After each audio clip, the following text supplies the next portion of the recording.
Good afternoon. This is Jason Dean coming at you again. It's Saturday about 1:30. I did a video today. I usually just do one a day, but I figured why not? I'm gonna do another one. So here I am. I you know I love doing these videos. It's a lot of fun. I get to talk about something that is just a huge inspiration. Probably my biggest inspiration for me. So yeah, here we go. So this show is going to be focused on a pretty old school vampire movie. Vampire movies are movies about Dracula, movies that are based that were based or loosely based on the original novel by Bram Stoker, which is a horror classic. There's been, you know, I think within the horror genre, you have like your monster movies, you have your you have like your supernatural films, ghost stories, zombies. You have movies that tie in the classic, universal monsters: Frankenstein, Dracula, the Mummy, the Wolfman. Hammer Studios was the first studio that really I felt dove into Dracula. That was my introduction to Dracula, and for that matter, vampires. And I think all of those different monsters in the entire universe that is horror. I think obviously it's pretty safe to say that vampire movies about vampires are the biggest thing. I'm more of my favorite monster, I guess more tied in with the universal monster thing or concept is the Wolfman. I love werewolf movies. Those are my favorite genre when it comes to monster movies, and Frankenstein. Also Dracula is very up there.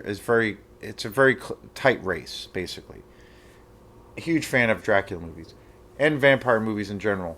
But there has been so many vampire movies based on Dracula alone, and then outside of that, so many vampire-oriented movies that it's insane how many there actually are. So today I'm going to cover a movie that I think is one of the best vampire movies, and I think it's one of the most underrated vampire movies. And I kind of think it's one of the most underrated horror movies for that matter, and that is Near Dark from 1987, starring Lance Henriksen, one of my favorite actors in horror, and also the great Bill Paxton. This movie is just so awesome. I bought this about 2 or 3 years ago on Blu-ray, and this is a really awesome edition of this film. I grew up watching this movie. It's from 1987. I grew up watching this movie, and I love this movie to death. And I never really see this movie. Occasionally, I hear it talked about, but not really. It's interesting because this movie came out in '87, and the other vampire movie that came out in 1987, which was a huge. This was not a commercial success when it came out, but the movie that came out at the same time that was a vampire movie that was a huge success is The Lost Boys. And The Lost Boys is also, I think, one of the greatest vampire movies ever. I think it's a fantastic movie. I've seen some like weird things around that where people I've heard a couple of I've actually there's actually a really great documentary on here about this movie, and it's about an hour long. It's really actually really great. But there's a couple of folks on in the documentary that kind of say that, well, The Lost Boys, because it was a bigger Hollywood movie per se, or was a bigger Hollywood movie, that's the reason that got the acclaim and left Near Dark kind of in the dark, no pun intended or pun intended. So, and that to a degree, some of the opinions that are in the documentary are where they kind of trash The Lost Boys and say, well, this is like it comes down to this thing of like, an independent, small little film versus a big Hollywood blockbuster. And, the blockbuster is going to make the money. That's the monster that's going to swallow up all the money. And that, it's kind of like us against them kind of thing. I don't really see that. I mean, I look at them as both being, you know, two of the best movies in that entire genre of vampire movies. I don't really think of it in terms of that kind of thing of where they're, I think it was just bad timing. It was probably just, to have two big movies at the same time that are about kind of the same thing, it's going to be tight. And obviously, a movie that has a bigger budget or a bigger, way of promoting itself is going to be a bigger thing. But I don't really think of it as a thing of like independent film versus the big Hollywood monster, So I don't. I just look at them both as being just tremendously great movies. The Lost Boys has gone on to become, like that's an iconic movie. Corey Feldman, Kiefer Sutherland, I mean, Jason Patrick. I mean, it's an amazing movie. But, and obviously that had a huge budget. It was directed by Joel Schumacher, one of his big films. He in the 80s and 90s, he was a really big Hollywood director. He made a lot of great movies. But, so obviously he had that power. And Near Dark was a, pretty small independent film, and it was the first time that it was directed by, well, first time director Catherine Bigelow, who has gone on to become a huge mega star director. She directed the last Wonder Woman movie. She also directed The Hurt Locker. She's won the Academy Award a few times. I mean, she's become a real titan in Hollywood. But this was her start. She started on this little tiny, little low budget vampire movie. And this one is great. I mean, the one scene in this film that I always love is there's a really great scene where this group of characters that are the vampires, they go into this bar and that's filled with all of the locals, and they just basically, you know, feast on these people. And it's brutal as all hell and super gory, and I just think it for me it makes the movie. The that whole sequence is just so badass. And Bill Paxton in this movie, I've always loved Bill Paxton. I mean, he's another iconic actor. It was really sad when he died a few years ago, and he was really young. And the other interesting thing about this is Bill Paxton and Lance Henriksen and a couple of the other actors, they had just starred in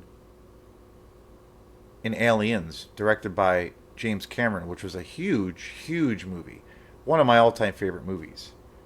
And then it was interesting because they got, I basically think they got casted from the filmmakers for Near Dark had seen Aliens, and so they wanted the cast from that movie and basically put them in this much smaller film, much more of an independent film. So it's really interesting.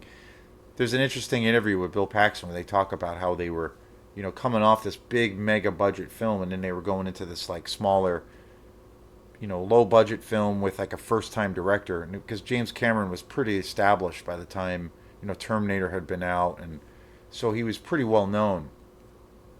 But they made this transition, kind of going back into the indie world, and after coming out of a mega success, because Aliens was a major success and that was a huge blockbuster at the time, and even today remains a really big film, one of the best films in the whole entire Alien franchise, and just in the entire sci-fi horror world in general. But Near Dark is awesome. Bill Paxton's always been one of my favorites too, and Lance Henriksen, he is just awesome.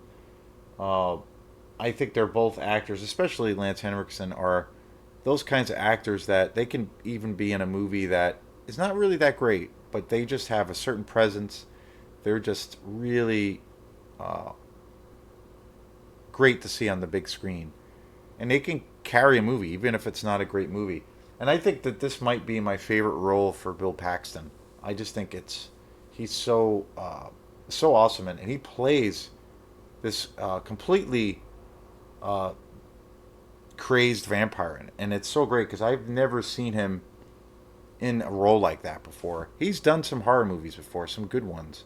But to see him play a vampire, he like was so spectacular. He really elevates the whole movie in this. But that bar scene in particular is just great. This transfer of this film on Blu-ray is really great. It's awesome. I got this really cheap. There was a little shop in Thomaston, Maine, that was this really cool little. Well, basically, it's a head shop, like a pot shop. And a few years ago, they had. I used to go in there, and they would have this massive selection of Blu-rays and DVDs. Like they had this huge. Like you walk in, and you see the tie-dye shirts and like the different kinds of bongs, and then they have like Pink Floyd posters, all that kind of stuff. And then you walk a little bit in, you walk a little bit down the aisle, and it leads you to this other aisle, which was like this huge wall of movies, and it was huge. I mean, they must have had, maybe a couple hundred titles. And that's where I got this movie. And they had some really great movies there, and I have some other ones that I bought there. And I really like that place. And then I tried going there again this past summer, and they were closed. And then it was this whole big thing. And then I remember driving down there on a day off to go there, knowing, calling the shop and seeing if they were open, and they were open. So I was like excited to go there to see what else I could find. And I get in there, and they didn't have any. They had totally done away with all of their movies. So it was a shame. But evidently, I found out that what they had done, the reason they acquired those movies in the first place, was back when the tail end of when Walmart was selling movies, they had these giant bins of Blu-rays and DVDs, and this little store bought all of them and sold them there, and they were really great prices. They were all marked down, perfect condition, unused, really great prices. So I was pretty bummed that that they did away with it, but it's a sign of the times. But I did get a few movies, and this is one of the better ones I got. I got this for like $2 or $3. So killer movie, definitely one of the most underrated vampire movies that exists. And it came out in 1987. And it's got that 80s vibe, which is great. It's a little bit cheesy. The music is a little bit terrible, but it's still an awesome movie, and I love this movie. I think it's, if you like vampire movies, this is essential. I think it's easily one of the best in the genre. It's super bloody. It's a really cool story, great cast. Lance Henriksen and Bill Paxton, they're just full throttle in this movie. And it's cool if you're a fan of Catherine Bigelow. I like some of her films, and it's cool to see this movie being her first start, because as far as I know, she's never done any other horror movies at all, like not even close. So it's interesting that she got her start on this, pretty gory vampire movie. But it's great. It's a great movie. So this is Jason Dean, and I hope you have a great weekend, and please support the channel if you like this page by liking, subscribing, and keep the comments coming. I love interacting with other fellow film fanatics. So thanks again. Have a great day. Peace.